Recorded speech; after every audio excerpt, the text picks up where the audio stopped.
Hello, everyone. Welcome to today's episode. I am very excited to have Sophie Rankin on the podcast today. She's an actress, a model, an influencer online. She is a fantastic individual. I worked with her a number of years ago on a short film, and we were trying to work out how long it's been. It's been many, many years when I was back in London and you were living in London. Because Yeah. you usually are based in the Philippines, which is pretty cool, and we're going to talk a lot about that later. Whereabouts are you at the moment? And Yeah, welcome to I'm the actually episode, I should currently in. say. Oh, thank you so much. Yeah, thank you so much for having me. It's so nice to see you after all this time. And I will definitely try my best to work out when I last saw you. But I think it probably was about maybe 8 years ago now, which is Yeah, crazy. So yeah, it's so lovely to see you again. And thank you so much for having me on your show. I'm absolutely. currently in London to answer your question. Wow, nice. Whereabouts in Yeah. London are you? Are you in central London or?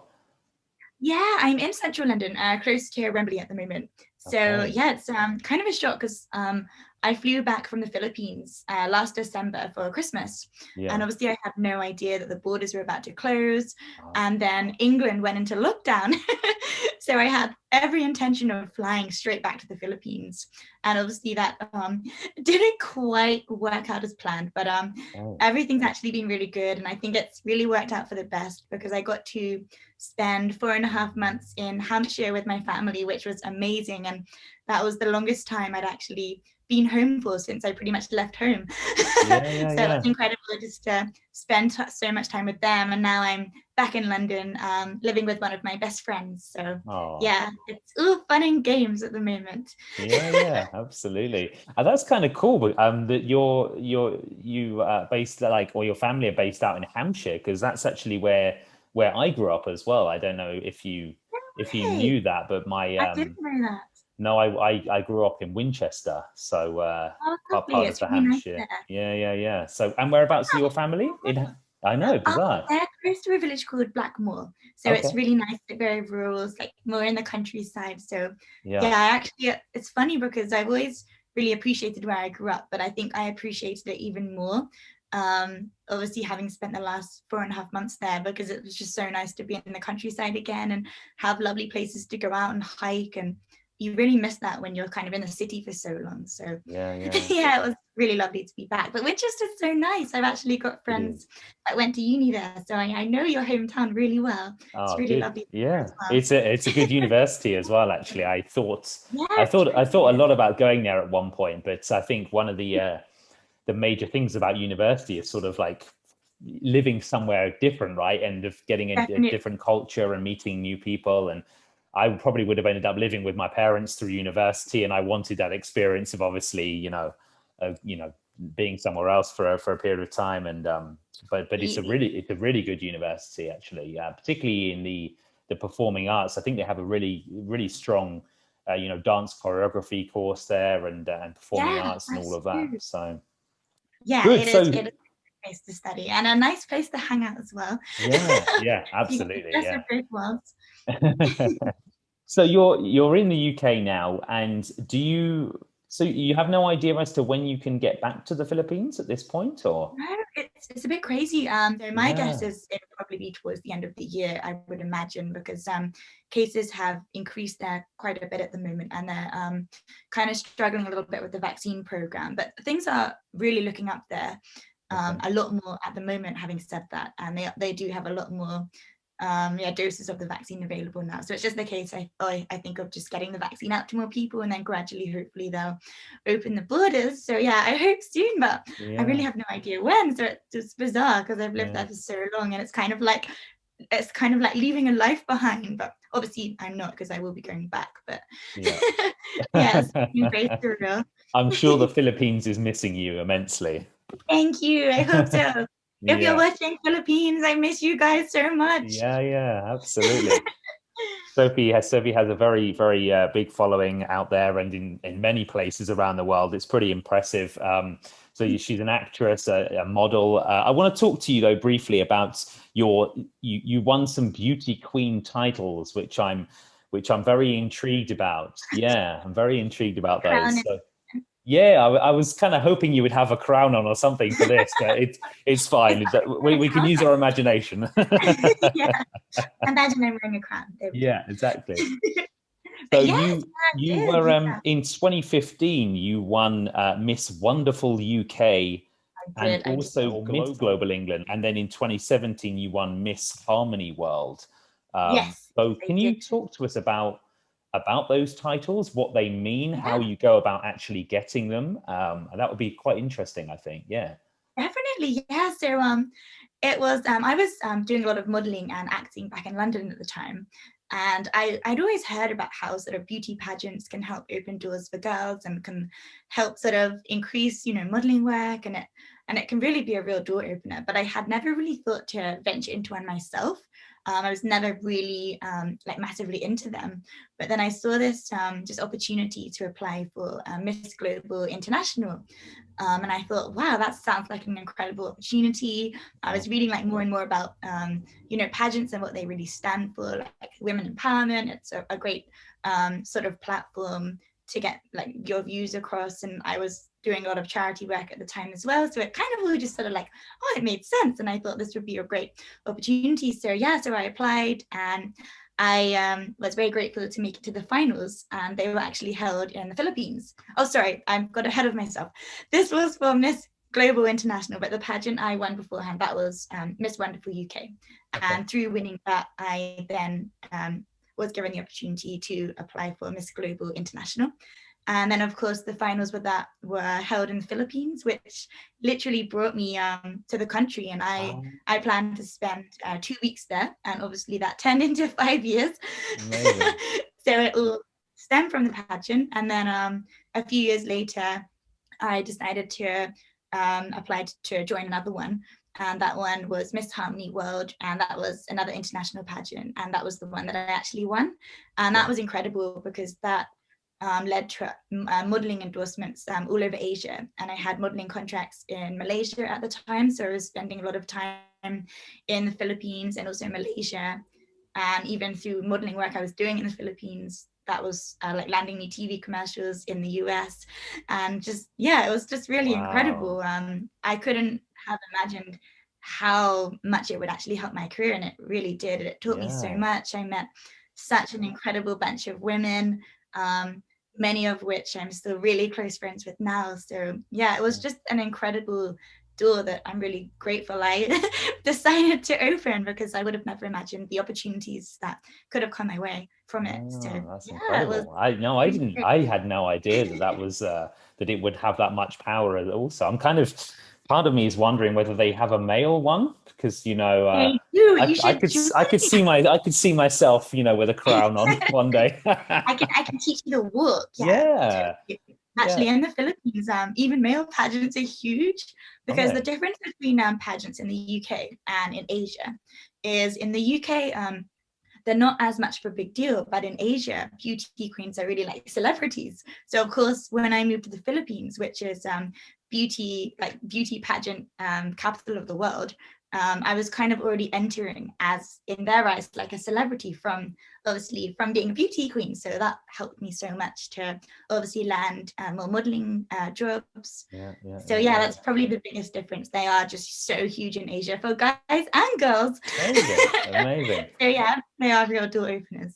So that took you over to the Philippines, and you've been there for 5 years now. That's incredible. Yes, which I never in a million years could have predicted would happen, because my No. plan was to stay for 2 weeks after the pageant, do a little bit of traveling, and I just met all these incredible people out there. And I got so close to so many lovely people out there who all just wanted to like tour me around, and I just found myself just visiting so many beautiful places, and I just really fell in love with the country. Yeah. So I was just always wanting to extend my stay to travel, and then I was landing more acting roles out there as well, and it ended up having a real impact on my acting career. So yeah, I just kind of I never planned to stay for so long, but it was just something that really kind of happened and made sense. And We'll I'm so talk about glad your it did. acting, the acting elements in a second, but I'm interested to know what it was about, because I think you may know this, but I spent some time in Asia myself as well. I was in Hong Kong, not the Philippines. But what was it what was it about the Philippines that drew you in? It seems like, the people were very friendly and supportive, and they showed you around and all of that. But were there any other elements about the country that sort of encouraged you to stay for more than 2 weeks and ended up becoming 5 years?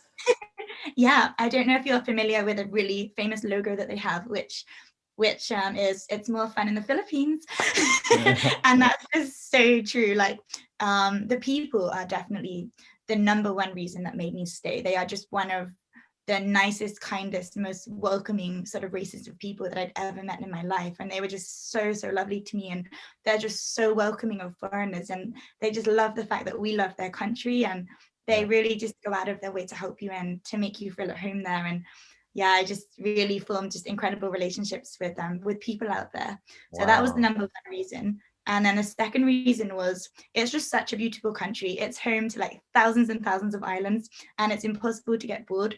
Everywhere you travel looks like somewhere else, and it's just full of so much beauty. Like, the beaches are just unimaginable, and it's really just a stunning country. You'll have to go there. I've been there. I've not obviously lived there, but no, I've been to. I did just a quick trip to Cebu. Cebu, yeah.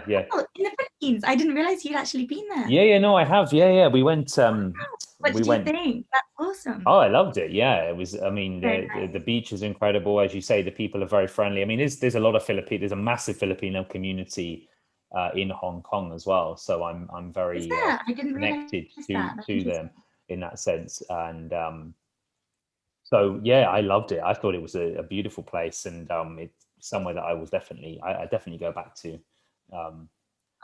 That makes me happy. I actually had no idea. Maybe we'll move back to Asia one day. Who knows? And then I'll come and find you in the Philippines. Hello, it's me. Hey.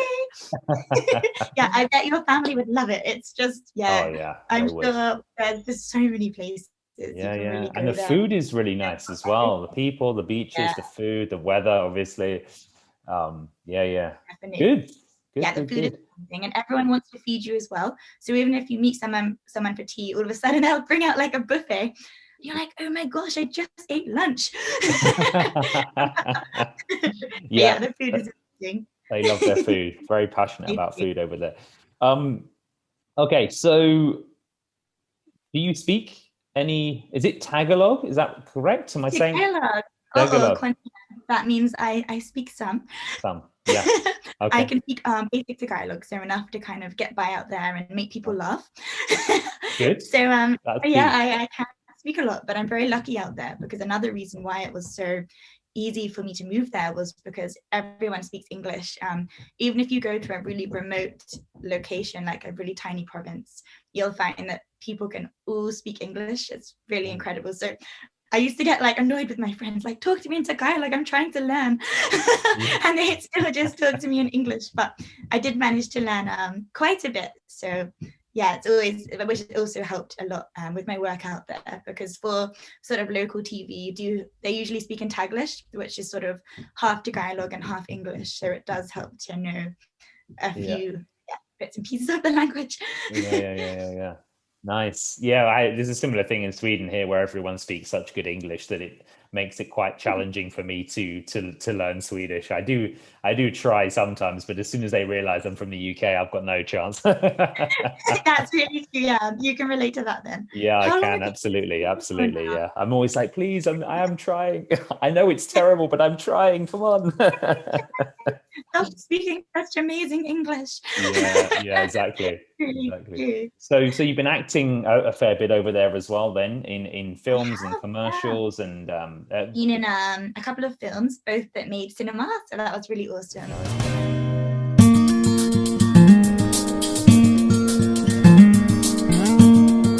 When you let nature take its course, beauty unravels effortlessly. It makes you shine naturally. Nourish your hair with the gift of nature, and dive into indulgence with Biology. Japan's leading shampoo, energized with only nature's finest. Bask your senses with delightful scents of lavender and apple. Biology. indulge with nature. Hi, Sophie here. Thank you. Now, we are pleased to announce that the search for the mismatch competition just began.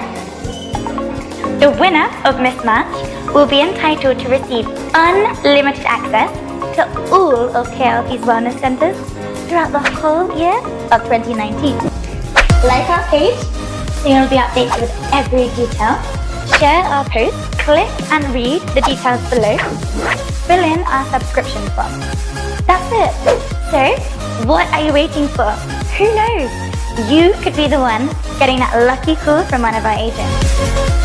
KLP, time to evolve.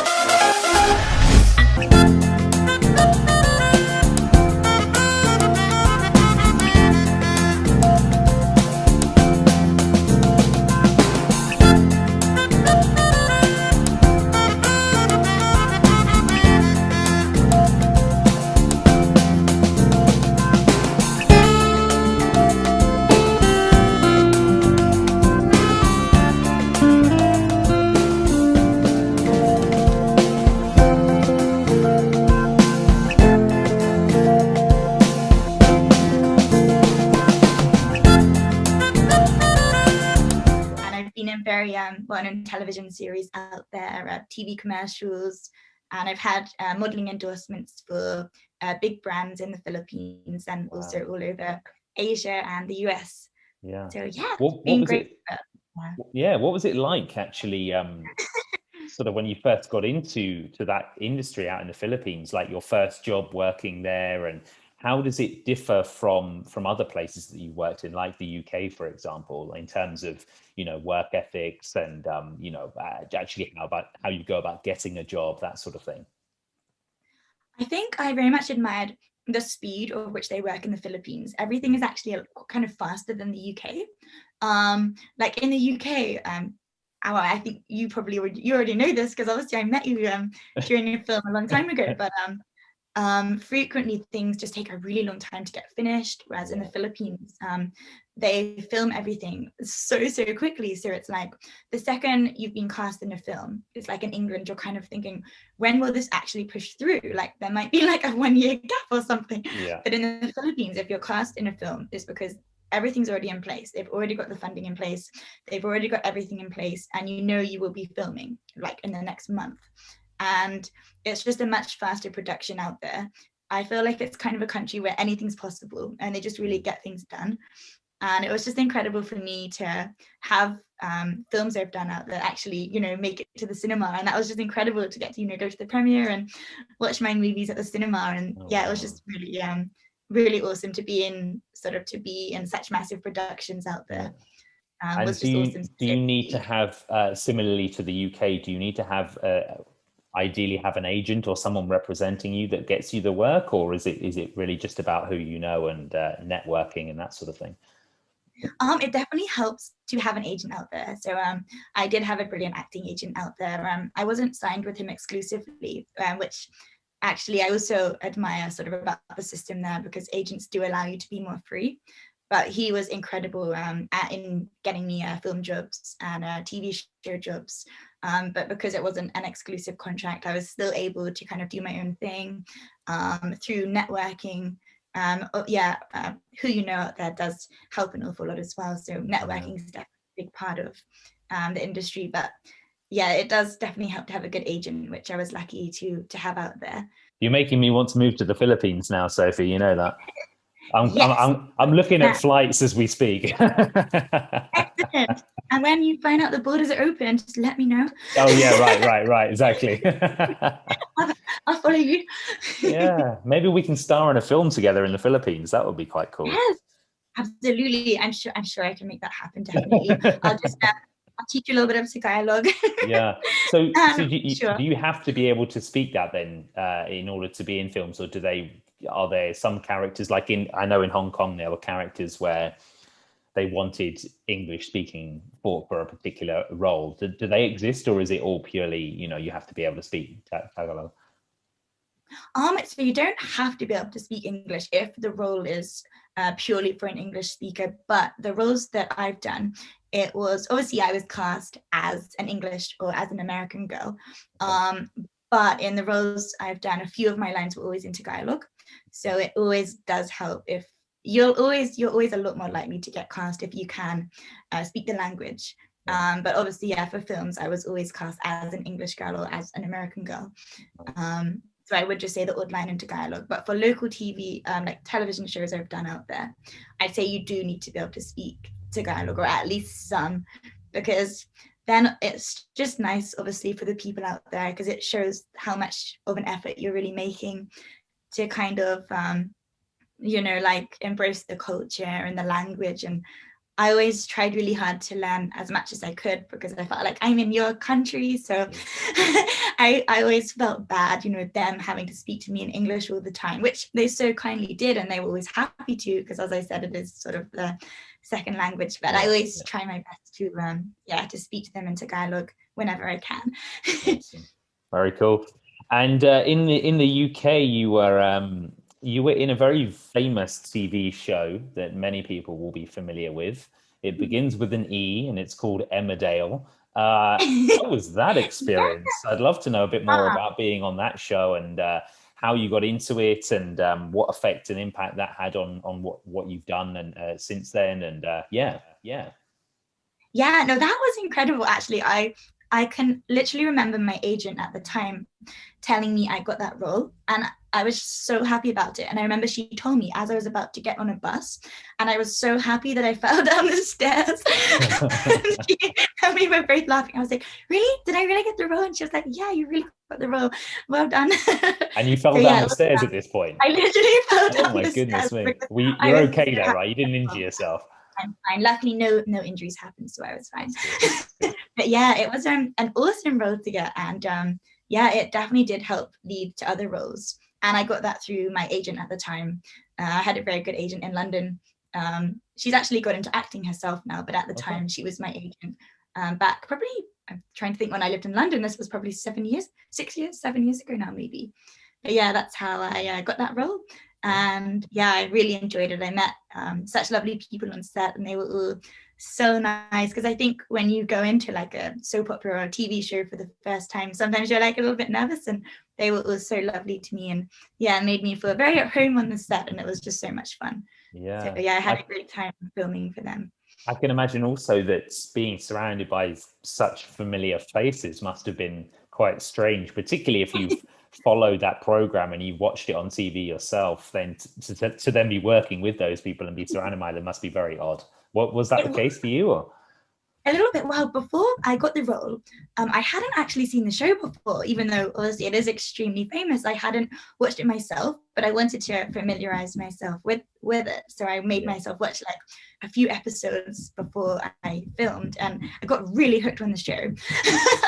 So it was really cool when I was then acting with the same actors that I'd been sort of glued, like watching on my TV screen for the last week. So yeah, it was really, really good. But I always feel like when you meet someone in real life, I don't know, it's weird. I feel like it's just like kind of meeting anyone, and you kind of don't see them as their characters so much. I feel when you meet them in real life, you just sort of see them, like you're also an actor, and and they're often so different, aren't they, to what you imagine. I've always found that just like, wow, bizarre.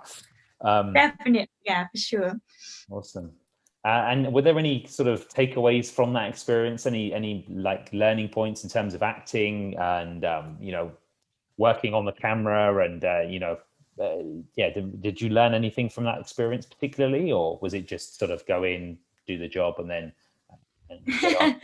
No, I learned an awful lot. I feel like every single TV job that I've had, I've learned so much more about acting itself. I think the more TV and film that you do, just the more confident you get as well. And the quicker you get at learning lines. And I feel like I've sort of grown from every acting job that I've had, and I feel like and now I feel like in a very sort of lucky position, because I feel grateful that I've had the opportunity to kind of act in so many sort of different countries now. And now I hope to sort of use all the skills I've kind of obtained from sort of living all over the world to helped me sort of further my acting career even more in the UK, Um, maybe the US sometime, and also obviously back in the Philippines. yeah. How many countries have you actually lived in? So I've lived in England, the Philippines. I've also lived in China. I was Okay. working as a model and a presenter out there for a little while. And I also lived in Africa for a short time as Okay. well. Wow. I was But working in an orphanage out there for a while. I wow. was traveling so much for different jobs, Yeah. but I was always in a very non-touristy area. Okay. So it was kind of the Wow. area like that if you were to go to China on holiday that you wouldn't go to. No. So it was incredible to have such an authentic experience out there. But oh my How did gosh, you get on? Because I know in certain parts of China, if you don't speak Mandarin, it's pretty tricky to it survive. was really hard. I'm not going to lie. I did learn very basic Mandarin, but I wouldn't say I'm really an expert at learning languages. So I did find it quite challenging. Yeah. But I was lucky because I was out there for work. I had a translator that would Okay. literally follow me around. They'd always stay in the same hotel as me. They'd share a car with me. They'd go to the job with me. So I was always very, very safe out there, and they would always Wow. communicate with local people there because the places I was living in, generally the people didn't speak any English. Like hello was pretty much the limit. So I'm like, okay, well, I can say hi in Mandarin. You can say hi in English. That's all we have. Hi and goodbye. Yeah, hi, goodbye. That was the limit of our communication. A nice short conversation. Yeah. Wow. And I managed to learn a little bit towards the end of my stay, sort of also enough to get by, but not as much as I know in the Philippines. I couldn't have lived there like I have done in the Philippines because it's in the Philippines. Did you have a teacher like for learning the language, or was it just purely through being there and hearing it a lot of the time that you picked it up, or a combination of the two? I didn't have a teacher. I often thought about getting one, but in the end, I just sort of picked up phrases just through other people like teaching me. I was living with a lovely Filipina girl for a while who I was super close friends with. So she'd always sort of give me like the odd Tagalog line and help me out. And I also had a teach yourself Tagalog book. So I tried to just teach myself as much as I could really, but I didn't have a tutor. I probably should have done, then I probably would have learned even more. Yeah, but I mean, the fact that you can actually, get by out there is pretty cool because I struggled immensely with Cantonese, but I mean, in Hong Kong, there's such a diverse, select. I don't know if it's similar in parts of the Philippines, but there were so many international people in Hong Kong that the English language was pretty prevalent. It was used a lot, and so it was only really if I did a voiceover job in the middle of nowhere that I would potentially have a bit of a problem. But generally, you could easily get by with English. But yeah, probably similar to Hong Kong. There, you do meet sort of other like international people more in Manila, in the capital. But I wouldn't say it's as touristy or as international as somewhere like Hong Kong. I can imagine there's probably more foreign speakers there. But the Philippines is definitely getting a lot more touristy, and more foreign models are sort of moving there as well because there are so many opportunities for models out there. Yeah. Definitely increasing, but I wouldn't say there's as much of foreign influence as probably in places like Hong Kong. No, especially in the local areas. Then I would say in the local areas of the Philippines, it's really probably all Filipinos, but in Manila, you do find people from other places. Yeah. Which is cool. I mean, it's foul. To him, it isn't why kill someone, it's why not. Motive is incidental. He's a psychopath. He's a psychopath. And I fell for him anyway. I just feel like such an idiot. I thought he cared. I thought he cared about people. Who was it that was there when I wanted to climb the walls of my apartment? Who was it that stopped me when I wanted to throw myself into traffic? I honestly don't know if I'd even be here if it wasn't for him. but he does not give a crap about anyone. He's just a cold-blooded killer. He's a murderer. And I fell for him anyway. Like, if I had to blow her off to hang out with Jason, she'd be like, oh, why didn't you kill me last night? And I'd just be like, why are you so obsessed with me? So then, for my birthday party, which was an August pool party, I was like, Cindy, I can't invite you because I think you're a lesbian. Whereabouts are you based when you're out in the Philippines? Is that in Manila or are you somewhere else? Yeah, I'm based literally in the center of Manila, so Okay. I call it traffic central. And I live in a condo which is pink. It's very cool. You have to have a pink condo. Yeah, Pink condo, that's incredible. it's very cool. So That's yeah, and I'm incredible. literally in the center of the city. Yeah. So people often imagine when I'm out there that I'm sort of like on a beach or something, and I'm like, no, I'm actually in the city. But Yeah, the yeah. good thing about the Philippines is you're only sort of a 1 hour plane ride away from the beautiful islands. So Right. a lot of people kind of go to islands on short vacations, and Yeah. I'd say it's like a good crowd. The nightlife Yeah. there's really good. There's lots of like nice bars, restaurants, and nightclubs. Well, obviously they're closed now. Yeah. But they were quite happening Yeah. at one point before the pandemic. Yeah, the clubs there are really fun actually. So probably similar in that way, I suppose, to Thailand a little bit. Okay. Lots of good restaurants, loads of international restaurants as well, which is always good. Wow. No, I definitely have to go back now to the Philippines after this conversation for sure. I'll send you Yeah. a list of places you'll have to go to. Yeah. That'd be awesome. All right. So let's talk about 2020 very briefly.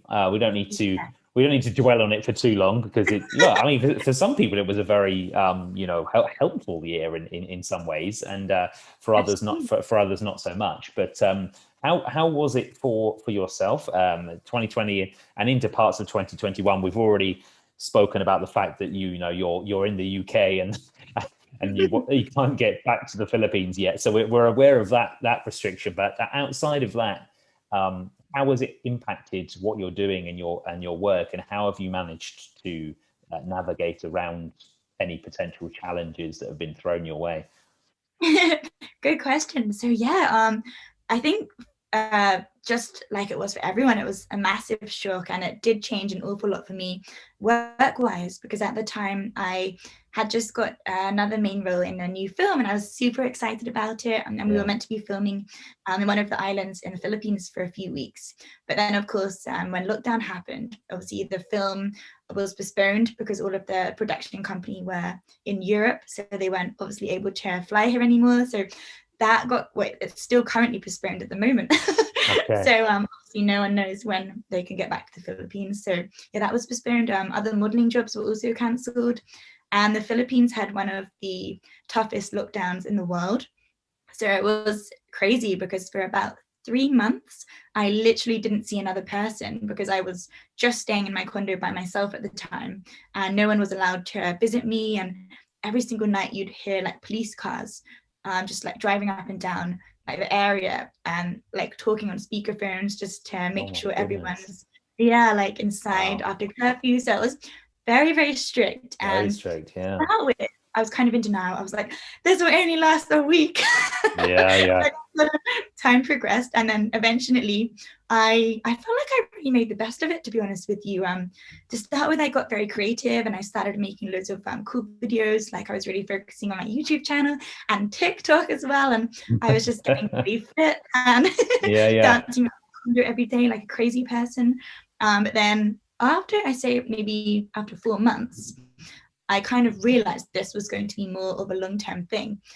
So it then kind of enabled me to kind of give time to other things, like various kind of business plans that I sort of had in my mind, but hadn't really sort of had a chance to kind of try out. So I'm still sort of working on a few things business-wise. And I also got a corporate job, which I then was also doing in the Philippines just before I left. And that was brilliant because I'd never had, it's really bad, but I'd never had a full-time I had done corporate jobs, but I'd never had a full-time corporate job for that long. I'd always just sort of done corporate jobs around acting and modeling, like back when I was in London. So it was actually brilliant to sort of go into like the business world and the corporate scene. And I learned so much, like things I never thought I could do. I realized I can. And that was a real eye-opener for me. And it was great to just get into a completely different industry. And obviously I miss acting and modeling, and I'm so excited to get back to it. But at the same time, it's been great to sort of go into something completely different and kind of take a break from acting and modeling for a little bit. And yeah, so I'd say it was good for me in many ways. You mentioned some skills that you didn't know that you had. Could you give us a couple of those? Because I'd love to know. It sounds really stupid and lame, but because obviously I have always done acting and modeling, I've never been like a, too great on computers and things like that. And for the corporate job, I was put on like a technology training program, and I just learned so much about, computers, technology stuff, business things, and I just learned so much. And the job was all in consulting, so it was massively computer related. So it was brilliant, because I was like, oh, I can do all this stuff. This is good. Yeah. And it's something it's so needed right now. They're essential skills for this period that we're living in now, which everything is online. So yeah, it's amazing. I had a similar experience with editing and production with, the podcast and YouTube and all of that. I was doing so many things that I had no idea that I could do, or I just thought this is just not going to be possible. I speak about this very briefly on a radio interview I did a few months back now, but yeah, it's incredible what you can learn when you put yourself when you have to, right? Yeah, you sort of sometimes you need to be you need to be pushed into it a little bit, but yeah, that's brilliant though, that you kind of were faced with the same kind of thing, and also like learn all these new things as well. Because I was really excited for you actually when I saw you'd got your own podcast. I was like super happy when you asked me to be on it, because it's things like this that really have made such a difference, hasn't it? And it's great that so many people have learned how to make money online and how to start up their own businesses and go into things that they never would have thought they could do or was possible before all of this happened. So whilst of course it has been a really awful time, at least there has been a silver lining for many people in some ways. So it's good to see the best of bad situations, I think. Absolutely. Yeah, no, I love that. All right, so you're highly skilled in many areas, including technology. We've just discovered. So getting there. That's going to be on your CV now. Highly skilled in computing. You're going to be working for the FBI soon, in hacking into databases and that's all my plan for June. Right. So do you have a preference? Acting, modeling, hosting, corporate work? What if you had to do one area, where would you want to put your focus? Definitely acting. It's always been such a massive passion of mine, and it's always like an acting career is always what I've sort of pursued. Modeling I've sort of very thankfully kind of fell into, but acting is always really what I've kind of worked towards. And I just love sort of becoming different characters and seeing different characters come to life. And I just absolutely love acting so much. Many people will know this, some may not, but Sophie has a large following online. You're I suppose what we would call an online influencer, in terms of your people follow and they have great passion for what you're doing and what you're up to and your beliefs. And how is that world for you? Do you feel a sense of pressure and responsibility, in terms of what you're putting out online, and how that sort of started? And was that something that you wanted to do, or did you just fall into that as well, similarly to modeling? So I suppose my Instagram following probably really kicked off, probably also in the Philippines. I'd say most of a large amount of my followers are probably from there, I would say. And yeah, that's a really good question, because if I think about it, I would say that I am sometimes conscious about what I post, because I kind of I'm always thinking like, oh, what if like children are following me, and I don't want to post anything like too kind of negative. I like to post sort of positive, uplifting things, and I try to kind of sometimes like inspire people with some things that I write. But to be honest, I'd say my Instagram is more just full of like very sort of surface level, kind of happy, like positive things, which I hope make people smile. Nice. But I think, I am definitely conscious of posting sort of uplifting things, and and trying to be real kind of at the same time. But I would say there is, going back to your first question, I'd say there is a little bit of pressure to kind of always keep posting, because I always joke about this to my friends, and we always say it's funny because during lockdown, apart from TikTok videos, there's nothing to post. It's like update. I have no update. I opened the fridge today. Literally. So I'm always thinking, oh, I really hope you guys still follow me and I'm not boring you.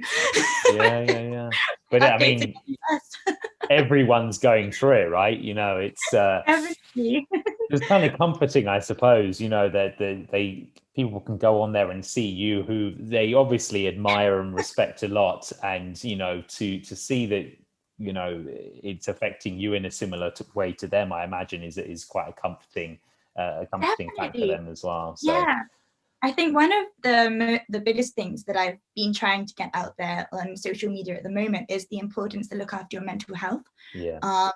So I work closely with a private counselling business who are helping people to kind of seek help if they need to during this time, because I think it has been a very isolating time for so many people. And I think it has made a lot of people's mental health really worsen an awful lot. So that's definitely one thing I do try to promote a lot on my Instagram, just sort of taking care of yourself and knowing how important you are, and that there is help out there if needed, and that there's always someone that you can talk to. So that's probably that, and obviously like trying to stay positive and trying to be real at the same time is probably something I try to get out there on my Instagram. But of course, not all the time. Sometimes it's just, if you go on my Instagram stories, since I got to London at the moment, it's just I've seen it. London, it looks very different to the London that I remember. It's so different going out at the moment, because as you know, things are open for like outdoor dining at the moment. So it's been quite a novelty hanging out with my friends in the evening, and we're kind of like, okay, we'll see like which places we can hang out like safely in, that's outdoors and away from people. It's very entertaining. I do wonder what impact all of this is going to have on humanity as a whole, but that's another massive question that maybe we don't need to delve into right now. But it does. I do wonder about that a lot. You know, when people are just sort of, particularly I've noticed here, like just, and with the masks on, you know, it's just this look in the eye of like, oh, it's another person, don't come too close to me. And it's bizarre. Definitely. It's so bizarre. I think it's going to affect a lot, and I think that it'll take a while for people to feel confident enough to really get too close to other people. Like even when I'm meeting my friends, I'm kind of like, let's do an air hug, because I'm still, even though we're allowed, it's kind of, I think I won't feel fully safe until I've had both of my vaccines, and it's like what people are saying, like no one's really completely safe until we're all safe. So I think it is important for people to still kind of social distance, even if they are able to catch up with friends now, just until sort of everyone in the country really has been vaccinated, because obviously there is still a risk, even though things are a lot better now here, thank goodness. The UK is doing brilliantly with that.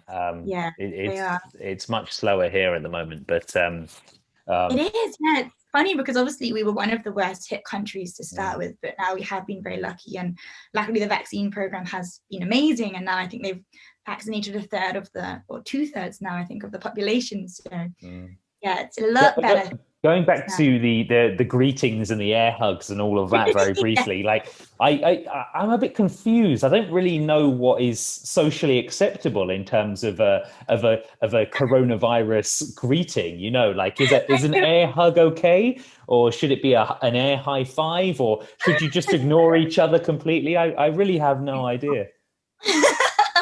I think a nice air hug. A nice air hug, is that the way to go? Be like, nice to meet you. Oh, maybe I'll try that.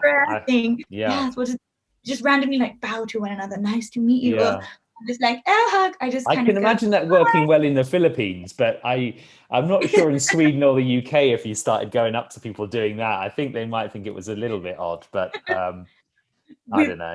It's always worth a try. It'll make a few people laugh. Yeah. I'm going to do it.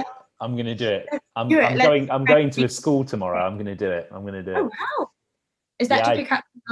No. I do some teaching in an international school here. Yeah, I've been teaching for a number of years on and off, and that's true. That's awesome. And yeah. Cool. All right. Good. This is enjoyable. And my goodness me, we've been talking for 55 minutes. I can't believe it. Right. So what we're going to do, we're going to jump to a game, and then it'll be your final thoughts, and then that's it for the episode. Cool. I've loved it so far. Bring on the game. Why not? All right. So, would you rather? Have you played it before? I actually don't think I have, so I am prepared to feel very enlightened. Well, I mean, let's not get carried away. These questions are a bit ludicrous and not really in keeping with what we've spoken about, but it's a good bit of fun. I like random, so yeah. All right, so let's go for it. Number one then, would you rather give up air conditioning and heating for the rest of your life, or give up the internet for the rest of your life? Oh my gosh, that's really hard, because I don't know how I would survive without internet. But then in the Philippines, I couldn't survive without air conditioning. I know. I picked these questions carefully, you know. I'm gonna have to give up the internet, unfortunately. It will literally break my world, but I need to think of staying alive, and I can only stay alive in the Philippines with air conditioning. So yeah, I feel you. It was the same in Hong Kong. Aircon everywhere. All right, number two. Would you rather buy 10 things you don't need every time you go shopping, or always forget the one thing that you need when you go to the store? Oh, that's a great one. Okay, question. So if I buy 10 things I don't need, is one of those things the thing I did need, or do I also not have the thing that I did need? My goodness me, you just blown my mind with that. Got to put no this idea. Sure. Okay, so if the 10 things that I didn't need, if at least one of those things incorporates a thing that I did need, I'll go for that option. I'm going to be difficult and say no, it doesn't incorporate that. Okay. Well, I think I'll have to choose the other option in that case. Okay, very good. So you know. And in editing, I can go either way with this. That's the beauty of it. I'll keep that one a surprise. All right, number three. Would you rather have Beyonce's talent or Jay-Z's business acumen? Oh, excellent question. Oh, can I not have both? Sadly, on this occasion, no, you can't. At times. Another hard decision you have thrown my way. I know. Beyonce has a lot of cool business skills as well. She does have a lot of it. That's true. So, girl power. I'm going to have to JC also has a lot of talent as well on the flip side. That's why I'm thinking, okay, I'll go for both of them. But I suppose if I had to pick talent or business skills, probably best to go for the business skills, because you can be the most talented person in the universe, but it doesn't necessarily mean that your career might go in the direction that you want it to. Whereas if you've got incredible business skills, then you're probably going to have a better chance at living an awesome life and doing very well financially and in other ways, and hopefully using your business skills to have a lot of fun at the same time. So yes, Sophie, you have thought this through. I like it. Very good. All right, number 4. Would you rather be an extra in an Oscar-winning movie or the lead in a box office bomb? Oh, awesome question. Okay, well, if the box office bomb is only like awful because the film sucks and not because of my acting, then it's probably the wrong answer, but I'm gonna pick that one. Yeah. Then at least, you know, you've been the lead in a film. At Yeah. least it's I can put that in my show reel. And Whereas if you, I as you did say, if you were awesome, then good. you can be proud of that film if you were really good in it. Exactly. I'm like, Yeah. I know I was good, but I'm sorry the film Yeah. sucked. If you're the reason that it was awful, then you have Yeah, to. if I was the reason, then I have to go for Then the you have to other. run the other way. Yeah. It wasn't me. Um, That was my twin. yeah, exactly. Yeah. All right, number 5, the last one. Would you rather be royalty 1,000 years ago, average person today? Oh, definitely an average person today. Yeah, I think I massively respect how far the monarchy has come over, you know, recent years, and how well they have adapted into society and all of the good things that they stand for now, the work they do for charity. But I wouldn't have wanted to be a part of the institute going back 1,000 years, and No. I don't think I would have survived 1,000 years ago either, with, you know, the amount of prejudice that was still so much in place. I think I probably would have I would have been a nightmare back then. No, could not have survived back then. Definitely an average person today. Yeah. Okay. Very good. I enjoyed those answers immensely, Sophie. Good. You're very Good, I enjoyed insightful. You're an intelligent, insightful lady. Thank you so much. I have my moments. Absolutely. Right. So we're going to go to your final thoughts, and then we're going to close the episode. So something uplifting on approaches to life, dealing with positive and negative change.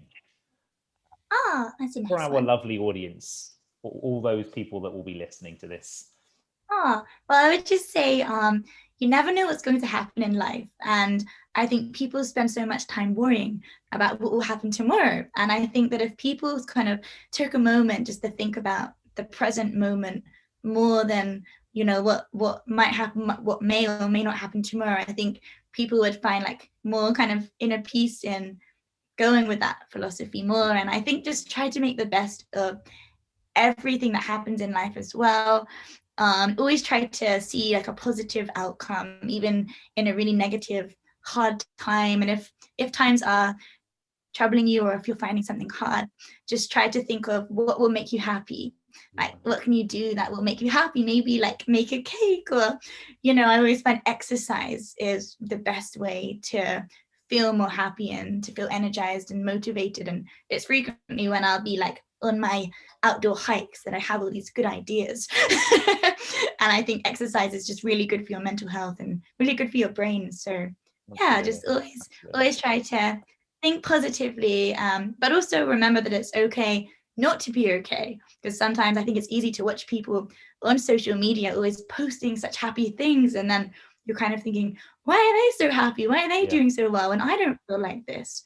And it's okay not to feel okay, and just to sort of reach out to a friend or a family member, or obviously there's so many online counselors at the moment who are doing online practices. There are online text services. There's always someone that you can turn to if you are feeling down, and that's okay. And that's something that, yeah, you should do, because obviously everyone is just so important, and it's so important to make the most of your time and to aim to be as happy as you can be within whatever situation you might be in.